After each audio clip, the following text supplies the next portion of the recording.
ज़दा इलाके पर सारे हिंदुस्तान की सबसे बड़ी तंजीम जमीयत उलमा हिंद का एक वफद आ पहुंचा, जिसमें मैसूर के जमीयत उलमा के जिम्मेदार शामिल रहे। तो आइए जानते हैं इन सब का क्या कहना है।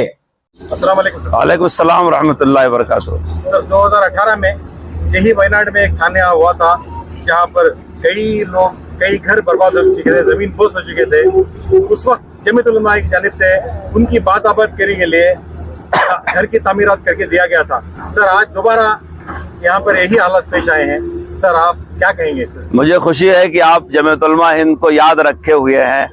अल्लाह ताला आपको जज़ाए खैर दे और खिदमत तो कबूल करे। हज़रत सदर मोहतरम दामद बरकातुहुम का 25 जुलाई को ही बयान आ गया था। हज़रत मौलाना अरशद साहब ने फरमाया था कि हमने वायनाड के सैलाब में 2019 में भी काम किया था। अगर इस वक्त भी ऐसा मौका आता है, अल्लाह न करे तबाही ज़्यादा बढ़े, तो फिर जमीयत उलमा इंशाअल्लाह बाज़ आबादकारी का काम करेगी। मैं हज़रत सदर मोहतरम के हुक्म से बेंगलोर आया और कर्नाटक के सदर मौलाना अब्दुल रहीम साहब, जनरल सेक्रेटरी महिबुल्लाह अमीन साहब और दीगर जमाती साथियों को ले करके यहाँ मुआयना करने आया। आज मैंने केरला की जमीयत उलमा के साथ मीटिंग किया। इस हल्के के MLA साहब भी उसमें शरीक थे और दीगर वो NGOs और तंजीमें जो यहाँ काम कर रहे हैं वो भी शरीक थे, और कई एक सियासी कायदीन और अमायदीन और खिदमत गुजार शरीक थे। वहाँ सब ने वही बात कही जो आप कह रहे हैं कि पिछले तबाही में बहुत से लोगों ने वादे किए, लेकिन जमीयत उलमा ने जितना वादा किया था उससे ज़्यादा करके दिखाया। अल्लाह ताला ऐसी तबाही से पूरे मुल्क की, पूरे मिल्लत, पूरे उम्मत की हिफाजत फरमाए। ये तबाही देख करके बड़ा अफसोस हो रहा है और आप देख रहे हैं जैसे ही आज रास्ता खुला है सारे लोग पहुंच रहे हैं। हमको भी कलेक्टर साहब ने ख़ास परमिशन दिया और हम वहाँ गए। बिल्कुल पुंजीर मठम जो है ऊपर, जो बिल्कुल आखिरी हिस्सा है, वहाँ 100-150 मकानात तबाह हुए हमने देखा, सारे मकानात खाली हैं। उससे नीचे आए, मुंडकई देखा, एक मस्जिद भी वहाँ देखा। इमाम साहब ने पहले दिन दुआ किया था, लेकिन दूसरे दिन ऐसा सैलाब आया कि मस्जिद ही कट के ख़त्म हो गया। उसके पड़ोस पे एक चर्च भी ख़राब है। वहाँ एक मदरसा मनोरुल इस्लाम है जो पहले दिन मीडिया में बहुत आया था। उस मदरसे ने पहली रात को अपना सब कुछ कुर्बान कर दिया खिदमत खल्क पर, और बगैर किसी तफरीक के आज भी आप देख रहे हैं लोग बगैर किसी तफरीक की खिदमत कर रहे हैं। और एक बहुत बड़ा तबका यहाँ है जो रज़ाकाराना रेस्क्यू का काम कर रहा है। हम आते हुए देखते हुए आए हैं कि लोग आज भी लाशें तलाश कर रहे हैं। अभी हमने रुक करके प्रोकिलन वालों से पूछा, एम्बुलेंस वालों से पूछा, तो उन्होंने कहा कि सेटेलाइट से 7-8 लाशों का पता चला है, उसी को ढूंढा जा रहा है। तो वो करते करते हम यहाँ आए। देखो वहाँ खड़े हैं जहाँ ये मंदिर नेस्तो नाबूद हो गया है, ऐसे वहाँ मस्जिद। तो तबाही जब आई है तो ना मंदिर है, न मस्जिद है, न चर्च है, न गिरजा है। सब आदम की औलाद हैं, सब अपने अपने धर्म पर कायम थे। अल्लाह का क्या इम्तिहान मकसूद है कि ऐसे खूबसूरत इलाके में जहाँ लोग घूमने फिरने के लिए आते थे, आज इनकी तबाही देखने के लिए आते हैं और इबरत हासिल करते हैं। बड़ी बड़ी कंपनियां भी हमने देखा, कारखाने भी देखा। हमको हमारे साथी मौलवी राशिद ने बताया कि लोगों ने इस तरफ बनाया था ये समझ के कि यहाँ कभी पानी नहीं आएगा, रोड के उस तरफ नहीं बनाया था, लेकिन अल्लाह का करिश्मा ऐसा है कि पानी इधर आया और जो पत्थर आपने उधर देखा होगा 8-8 किलोमीटर वो बह करके आ गए। कुदरत की अजीब बात है। हमको जो हमारे जमात के लोगों ने और यहाँ के सरकारी लोगों ने आदादो शुमार बताए हैं, उसमें बताए हैं कि 402 लाशें अब तक दस्तयाब हो चुकी हैं। 8 लाशें तलाश की जा रही हैं, अगर वो मिल गई 410 हो जाएंगी, लेकिन 200 लोग और लापता है, ये यहाँ के रिकॉर्ड के हिसाब से। उस 200 के अलावा बहुत से लोग जो बंगाल और आसाम और आंध्रा और ऐसे इलाकों के चाय के बगीचों में काम करते थे जिनके पीछे कोई ढूंढने वाला नहीं है, तो उनकी लाशें अल्लाह के हवाले मिल भी सकती, नहीं मिल सकती। चूरलमला में इज्तिमाई कब्रें बनी हुई हैं, 40-50 लाश मिली, उनको सर्वधर्म के एतबार से करके कलेक्टर साहब ने वहाँ दफन करवा दिया। हमारी टीम भी जमीयत उलमा के 40 अफराद आए हुए हैं, हम घूम फिर करके देख रहे हैं। कुछ यतीम बच्चे हैं, हमने सुना है, हमने आज जमीयत उलमा केरला से कहा है कि उसको गोद ले ले, उसके लिए कलेक्टर साहब से मिल करके जो कानूनी कार्रवाई है उसको अंजाम दे, तो इंशाअल्लाह उनकी भी तालीम और तरबियत होगी। हमने ये भी ऐलान किया आज की मीटिंग में जो हमारी वहाँ हुई, हम कहाँ ठहरे हुए हैं, वो जो मप्पाड़ी में जहाँ हम ठहरे हुए हैं, वहाँ भाई जो बच्चा जिस भी मजहब का है उसके मजहब के मुताबिक हम उसकी तालीम तरबियत करने का वादा करते हैं और जमीयत उलमा केरला उसके लिए तैयार है। तो अब रह गई बात बाज आबादकारी की। हमारे साथी अब्दुल गफूर भाई बता रहे थे कि जो मकानात आप यहाँ देख रहे हैं ये करोड़पति लोगों के मकानात हैं पीछे, और बड़े बड़े फार्म हाउस हैं, वो बड़े बड़ी प्रॉपर्टियों के मालिक थे। मुकद्दर ने उनको ये दिन दिखाया, तो जाहिर है कोई भी NGO वैसा तो बना के नहीं दे सकता। और सुबह हमारे जो एमएलए साहब से बात हुई है वो ये हुई है कि बहुत सारी ज़मीनें ये नेशनलाइज हैं, यानी सरकारी हैं, लोगों की अपनी मिल्कियत की नहीं है। तो हमारा तजर्बा यह है कि जब तबाही आती है और हम दोबारा घर बनाना चाहते हैं तो हमारे सामने बड़ा मसला आता है कि ये तो ज़मीन के मालिक नहीं थे। इसलिए हमने एमएलए साहब से भी कहा है कि आप दस्तावेज फराहम करने की कोशिश करें और सरकारी तौर पर आप हर हिंदुस्तानी को, चाहे वो अपनी जाती जमीन में रहा हो, चाहे फॉरेस्ट के और चाय के बगीचे को और नेशनलाइज वाली जमीन में रहा हो, लेकिन एक प्लानिंग के तहत घर देना सरकार की जिम्मेदारी है। आप जमीन फराहम करें, जमीन बड़ी महंगी है, उसके बाद जमीयत उलमा इंशाअल्लाह मशवरा करेगी और मकानात हम बनाएंगे। हमने सर्वे की टीम बना दिया है, दस्तावेज इकट्ठा करने के लिए बनाया है, और जो लोग गुजर गए हैं उनको क्या मुआवजा मिलेगा वो लिस्ट लेने के लिए बनाया है, जिनके मकानात चले गए हैं वो किस दर्जे के हैं।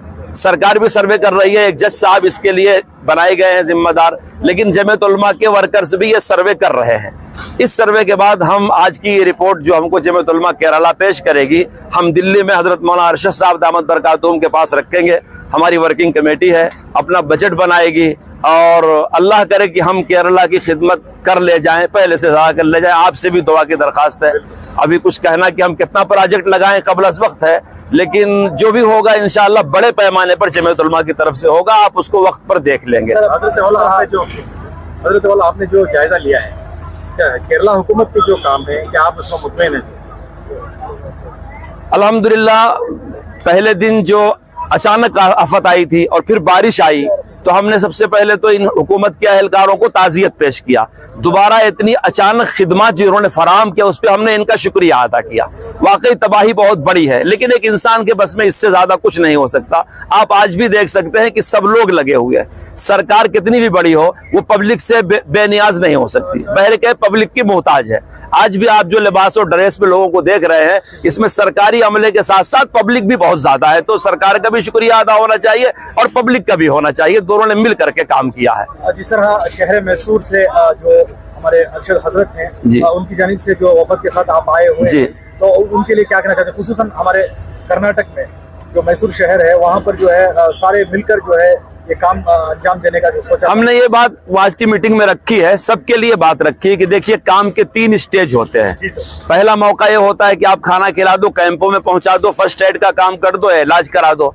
उसके बाद का मरहला होता है बाज आबादकारी का, जिनकी गाड़ियां वगैरह खराब हैं। तो हमने अपने वर्करों को समझाया है कि आपको इस तरह से काम करना है। और यहाँ जो दूसरे कैंप्स लगे हैं, जमात इस्लामी का है, मुस्लिम लीग का है और कई एक NGOs हैं, तो हमने ये भी कहा है कि आप काम में शाम को इकट्ठा बैठ के मशवरा कर लिया करो। एक मशवरा आज हमारा ये भी हुआ है कि बहुत से लोगों को मकानात दिलवाने हैं, क्योंकि असल मकान बनने में तो बरसों लग सकता है, महीनों लग सकता है, मगर उनको किराए के मकान में मुंतकिल करेंगे। जमीयत उलमा ने रामनगरम के सैलाब में ये तजर्बा किया, कामयाब रहे कि 25-30 हज़ार एडवांस देने के बाद हमने मकान में उनको मुंतकिल कर दिया और 3-4 महीने का उनको किराया दे दिया। आज ये स्कीम हमने यहाँ रखी है सारे NGOs के सामने, उसमें हम भी हिस्सा लेंगे कि उनको आप मकानात में मुंतकिल कर दें और 5-6 महीने का राशन भी इनको दे दें, बच्चों को स्कूल की किताबें दे दें, बीमारों का इलाज कर दें। जब सब लोग मिलेंगे तो कोई किचन का सामान देगा, कोई बेड का सामान देगा, कोई स्कूल का सामान देगा। इस तरह ये जिंदगी अपनी पटरी पर आ जाएगी।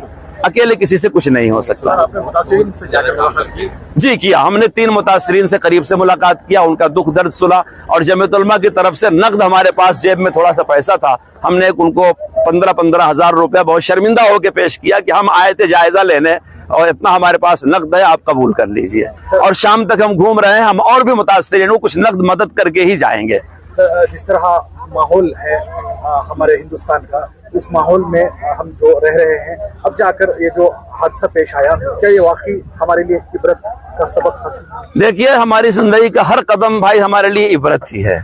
जिंदगी की हर तब्दीली से इबरत छलकती है। जिनके दिल में इंसानियत ज्यादा है वो मुस्कुराहट से भी और गमी से और आंसुओं से इबरत हासिल कर लेते हैं, और जिनका ज़मीर मर चुका है ना उनको आंसुओं से इबरत मिलती है ना उनको हंसी से इबरत मिलती है। हमको दुआ करनी चाहिए कि अल्लाह ताला मुल्क का ज़मीर जिंदा रहे। जब मुल्क का ज़मीर जिंदा रहेगा तो मुल्क भी जिंदा रहेगा, इंसानियत भी जिंदा रहेगी। जब भी किसी इलाके पर सैलाब या किसी भी किस्म की मुसीबत इंसानियत पर टूट पड़ती है तो जमीयत उलमा अपना फ़र्ज समझते हुए सबसे पहले वहां आकर सर्वे करना और फिलफौर जिसकी ज़रूरत है उसकी ज़रूरत पूरी करना, और बाद में क्या ज़रूरत है वहां तक उनकी सोच करके उनको मदद फराहम करना जमीयत उलमा का शुरू से मिजाज है। 2018 में भी वयनाड में बल्कि पूरे इलाके की के अतराफ बहुत बड़ा ऐसा ही सैलाब आया था, लेकिन उस सैलाब में और इस सैलाब में खासा फ़र्क है। उस सैलाब में सिर्फ घर बर्बाद हुए थे, माल बर्बाद, लेकिन ये सैलाब एक महदूद इलाके में आया, लेकिन जान के एतबार से इतनी जानों का जो है इतलाफ हुआ है कि अभी सही तरीके से उसका अंदाज़ा नहीं लगाया जा सकता। अभी अल्हम्दुलिल्लाह हमारा जमीयत उलमा कर्नाटक का वफ़द मौलाना मुफ्ती मासूम साकिब साहब के साथ वो जो चोटी देख रहे हैं वहाँ से हम आ रहे हैं, और ये जो इतना बड़ा आप पुल देख रहे हैं ये बिल्कुल छोटा सा पुल था यहाँ के लोगों के मुताबिक, बिल्कुल छोटा सा, लेकिन पानी की ताकत और उसका बहाव इतना तेज था कि यूं समझो कि ज़मीन को चीरते हुए वो निकला है। और जहां हम मस्जिद देख करके आए हैं, इंशाल्लाह आपको वीडियो दी जाएगी, तकरीबन वो निचली सतह से लेकर मस्जिद की मीनार तक डूब चुकी थी। अंदाजा लगाया जाता है 350 फीट ऊपर तक पानी का बहाव था। तो आप अंदाजा लगा सकते हैं कि साल भर जो बारिश का बरसना होता है वो मिलीमीटर के हिसाब से सिर्फ एक रात में वो बरसा है। तो ऐसे ऐसे लोग मिले थे। एक साहब हमें मिले, खड़े हुए हैं, हमने पूछा कहाँ, तो कहा कि इस जगह पर मेरी बहन का घर था। बहन नहीं है, भांजा नहीं है, लेकिन मेरा बहनवी की लाश मिली है, लेकिन यही जगह था, वो यही जगह थी जहाँ मेरी बहन का घर था। उससे पहले ऊपर रिजॉर्ट है, वहाँ लोग अपनी छुट्टियां मनाने के लिए आराम कर रहे थे, सारे के सारे वो बह गए। एक घर ऐसा है जो कुटुंबा रहा करता था, 80 पर 2 लोग एक ही घर से चले गए। इतना क़यामत खीज़ ये जो है हादिसा है। अल्लाह ताला सबकी हिफाजत फरमाए, मरहुमीन मुस्लिमीन की अल्लाह ताला मग़फ़िरत अता फरमाए। और 100 बच्चे यतीम हुए हैं, जमीयत उलमा उसकी भी फिक्र कर रही है, लेकिन वो कानूनी चाराजोई है, इंशाअल्लाह की जाएगी। यहाँ आने से पहले हमने जो है अल्हम्दुलिल्लाह यहाँ के बहुत सारे तंजीमों के साथ, MLAs के साथ हमारी मीटिंग भी हुई, जिसके अंदर बहुत सारे हमारे जो बाकायदा अब तक हम काम करते चले आए हैं, अज़ाइम हुए हैं। सबसे पहले हमारी कोशिश होगी कि यहाँ की गवर्नमेंट पर हम दबाव डालें कि जो कुछ वो कर सकती है करे। जहां गवर्नमेंट अपना हाथ उठाती है, इंशाअल्लाह जमीयत उलमा वहां देर सवेर सही, जल्दी नहीं बल्कि देर सवेर सही, इसलिए कि जिन लोगों से हम पैसा इकट्ठा कर रहे हैं वो पैसों के हम वकील हैं, वो पैसों के हम जिम्मेदार हैं। उनको ला करके अपनी मनमर्जी से लुटा देना, इसका जो अल्लाह ताला की जवाबदेही देना पड़ता है, अल्लाह ताला को जवाब देना पड़ता है। तो जमीयत उलमा एक जिम्मेदार जमात है, लिहाजा हमारी कोशिश यही है कि हमने यही सोचा कि ये एक महदूद इलाके में बड़ा नुकसान हुआ है। गुज़िश्ता मरतबा 2018 में एक लामहदूद इलाके में इसके मुकाबले में कम जो जानी नुकसान हुआ था, लेकिन यहाँ महदूद इलाके में इतना जानी नुकसान हुआ है। अभी देखो गवर्नमेंट के सर्वे के मुताबिक तकरीबन 650 की अमवात दर्ज की गई हैं, लेकिन यहाँ के मकामी लोग कहते हैं कि ये तो सिर्फ वो हैं जिनके घर के पते थे, लेकिन बहुत सारे आसाम के और यूपी के, बिहार के काम करने वाले 15-15, 30-30, 40-40 अफराद का एक गिरोह यहाँ अंदर काम किया करता था काफी के बागों में, उनका तो कुछ अता पता नहीं है। इससे एक अंदाज लगाया जा सकता है कि तकरीबन 1500 से ज्यादा अमवात हुई है और 60-70 किलोमीटर तक जो है किसी का हाथ, और तकरीबन 100 सर इन्होंने जमा किए हैं। जिन्होंने ये जो तलाश रहे ना, ये JCB में किसी का प्यार तलाश रहे हैं, किसी का प्यारा तलाश कर रहे हैं, किसी का हाथ मिल रहा है, किसी का सर मिल रहा है। अल्लाह तबारक तआला सबकी हिफाजत फरमाए। यहाँ जो है एक कोई बचा हुआ है जो इस जायब हादिसे पर नहीं था, बाकी जो बचे हुए हैं जो उनकी जिंदगी कैसा, असल ये है हम तमाम को, हिंदू मुस्लिम सिख, यानी जितने लोग भी यहाँ रहते थे, सबको मिल करके इन लोगों को संभालना और इनको सहारा देना है। जमीयत उलमा का बड़ा ऐलान है, जमीयत उलमा हिंदू मुस्लिम और सिख जिसके भी यतीम होंगे उनको सहारा देगी, लेकिन उनके मजहब से खिलवाड़ नहीं करेगी। ये निचली हरकत नहीं करेगी कि हम उनको लेकर के किसी को मुसलमान बनाएंगे, नहीं, उनको उन्हीं के मजहब के मुताबिक हम जो है पाठ पढ़ाएंगे, उनको जो है तालीम और तरबियत करेंगे। तो बाकी अल्लाह ताला अगर हिदायत रखे तो अल्लाह ताला की मर्जी है। हमने यहाँ तक भी सोच रखा है। अल्लाह तबारक ताला हम तमाम की जो है ये जिम्मेदारी समझने की तौफीक अता फरमाए, यहाँ आकर के हम इनकी खिदमत करें। सर, इस तरह जो अपील की गई थी आपकी तरफ से, सर उसका क्या हाल है? अल्हम्दुलिल्लाह हमारी अपील से बहुत सारी मस्जिदों ने कान धरा, अल्हम्दुलिल्लाह उस अहमियत को पहचाना और उन्होंने खुद अपनी फिक्रों से चादर फैलाकर मुसल्लियों के जानिब हम तक वो रकम तकरीबन पहुंचाई। अब तक तकरीबन 6-6.5 लाख रुपए की रकम हमारे पास जमा हुई है, सही अंदाज़ा नहीं है। इस मरतबा बाज़ाब्ता हम मस्जिद वालों से गुजारिश भी करेंगे और जो है हम ऐलानात वगैरह कराएंगे। मज़ीद इस जुमा तमाम मैसूर और ज़िला मैसूर की मस्जिदों में इंशाअल्लाह जमा होकर के आएगा। हमारे हासन की जमीयत उलमा के सदर सेक्रेटरी या जिम्मेदार अहबाब हैं, ज़िला चामराजनगर के लोग भी आए हैं, बेंगलुरु के लोग भी आए हैं। चामराजनगर से तकरीबन 6.5 लाख रुपये वो जो है यहाँ मकानात के सिलसिले में यहाँ की बाजार 5.5 लाख रुपये तकरीबन अदा की। इस तरीके से यहाँ जमीयत उलमा कर्नाटक का एक वफ्द जो आया तकरीबन 60 अराकीन पर मुश्तमिल है, जो कर्नाटक के अलग अलग मुख्तलिफ इलाकों से ये आकर अपनी जो है आंखों से मुशाहदा कर रहा है। इंशाअल्लाह ये लोग जाकर वहाँ अपनी आईनी शहादत दे करके इंशाअल्लाह वहाँ से माल इकट्ठा करेंगे और ला करके दोबारा यहाँ, अब इंसान तो बचे नहीं लेकिन जो बचे हैं उनको संभालने की हम कोशिश करेंगे। और यहाँ हम सुबह से देख रहे हैं कई एक ट्रक आ रहे हैं राशन के, मैं बिलखुसूस मैसूर के, जहां तक मेरी आवाज जा रही है गुजारिश करता हूं कि फिल वक्त राशन की जरूरत नहीं है, ना चावल, ना शक्कर, ना दाल, ना दाना, कुछ जरूरत नहीं है। जो काम भी आप करें, इसलिए हम यहाँ आए सुबह से कि हम यहाँ का जायजा लेकर जो काम भी करना चाहते हैं मैसूर में हमारे से मशवरा करें आप खुद ही, लेकिन मशवरा करें सिर्फ। हम यहाँ कहेंगे और हम अपने सेंटर को भी भेजेंगे, बाकायदा हमारा सेंटर बना हुआ है। अपनी मनमर्जी से कोई काम ना करें, गुश्ता का सैलाब सामने रखकर इस सैलाब का काम करेंगे तो आपका जो है ताउन बेकार चला जाएगा। सर, जिस तरह कोयनाड जो इलाका है जिसे बड़े कहा जाता है, यहाँ पर ये हादसा होने के बाद जो है खुसूसन सोशल मीडिया पर अलग अलग जो है मीडिया इन्फ्लुएंसर जो है अपना कुछ स्कैनर डालकर जो है उससे अपील कर रहे हैं। तो आप खुद भी जो है एक जिम्मेदार हैं, वो कितना ठीक रहेगा सर, क्योंकि अभी भी वो चल रहा है, ये क्या चीज़ है? देखो, कल ही एक मस्जिद में एक नौजवान अपने जज्बात है नौजवानों के जाकर के मस्जिद में अपील किए तो वहाँ से मेरे पास भेज दिया गया। तो हमारी गुजारिश यही है कि हम पैसा वसूल करना आसान है लेकिन लगाना बड़ा मुश्किल है। खुदा ना खास्ता रत्ती बराबर चूक हमारे से होगी, कल एक एक पाई का हिसाब अल्लाह ताला को देना पड़ेगा, उस कौम को भी देना पड़ेगा जिसने खून पसीने कमाई हमारे भरोसे पर लगाई है। इस वास्ते हरगिज ये जसारत और हिम्मत ना करें कि उसूल करें। वो अपने जो शहर में जो टीम बनी हुई है रिलीफ फंड के सिलसिले में, वयनाड के लिए खास रिलीफ फंड बना हुआ है, उनसे आप मशवरा करें। कच्चे मेमन मस्जिद आए, जकरिया मस्जिद, जमीयत उलमा का दफ्तर आए, इंशाल्लाह हम आपकी रहबरी के लिए तैयार हैं। हमारे मकसूद भाई हैं ओल्ड एज होम के, वो भी अज खुद करना चाहते थे लेकिन हमारे ऐलान के बाद, मशवरे के बाद कर तो वो रहे हैं लेकिन सब कुछ जमा करके वो हमारे हवाले करेंगे, हम ला करके यहाँ तकसीम करेंगे। ये इत्मीनान की बात। हमें तो देखो नेकी और सवाब से मतलब है, हमदर्दी से मतलब है और पब्लिसिटी से मतलब नहीं है। हम इसलिए कह रहे हैं कि हम किसी जमात के जिम्मेदार हैं, वरना तो हमारा भी ये शेवा नहीं है कि हमें भी जो इजाजत नहीं कि हम लोगों की जो है लुटने को अपनी सेल्फी बना करके पेश करें। इतने बेदर्द हम भी नहीं हो सकते, कोई भी नहीं हो सकता। बहरहाल ये नहीं है, जिम्मेदारी थी इसलिए आप हजरात तक हम बात पहुंचा रहे हैं, वरना तमाम हजरात से हमारी गुजारिश ये है कि अज खुद कुछ प्लानिंग ना करें, हमारे से मशवरा कर लें। बहुत बहुत शुक्रिया। जी, हम लोग जमीयत उलमा कर्नाटक से बेंगलोर से आए हैं।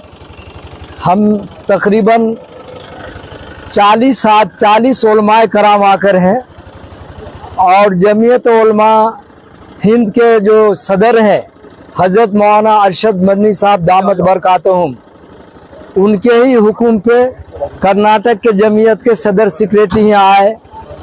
और आप जानते कि जमीयत उलमा हिंद आसमान से आसमानी आफत हो या फ़िरका वाराना फसादात हो या हर वो इंसान जो मजबूर और मजलूम हो, उसको जमीयत जो है मदद करती है।